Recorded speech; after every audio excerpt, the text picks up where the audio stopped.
हुकूमती रहनुमा बिलाल अजहर कयानी ने वाज़ेह किया है कि मुज़ाकरात के नाम पर जराइम की सजा से छूट नहीं मिलेगी। बानी पीटीआई 9 मई और 190 मिलियन पाउंड के मुजरिम हैं, उन्हें सजा मिलनी चाहिए।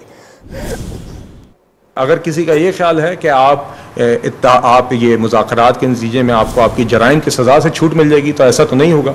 कुछ लोगों को अब 9 मई की सज़ाएं बिलआखिर मिली हैं, आगे भी 9 मई की सज़ाएं भी और 190 मिलियन पाउंड का भी जो केस है उसके भी जो मुजरिम है वो बानी चेयरमैन पीटीआई हैं, उनको वो 9 मई के भी मुजरिम हैं। जो भी मुजरिम है 9 मई के और 190 मिलियन पाउंड के केस के, उनको सज़ाएं मिलनी चाहिए।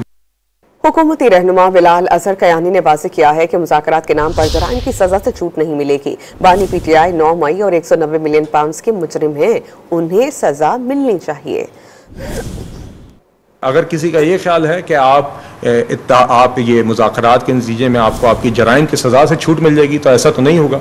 कुछ लोगों को अब 9 मई की सज़ाएं बिलआखिर मिली हैं, आगे भी 9 मई की सज़ाएं भी और 190 मिलियन पाउंड का भी जो केस है उसके भी जो मुजरिम है वो बानी चेयरमैन पीटीआई हैं, उनको वो 9 मई के भी मुजरिम हैं। जो भी मुजरिम है 9 मई के और 190 मिलियन पाउंड के केस के, उनको सज़ाएं मिलनी चाहिए।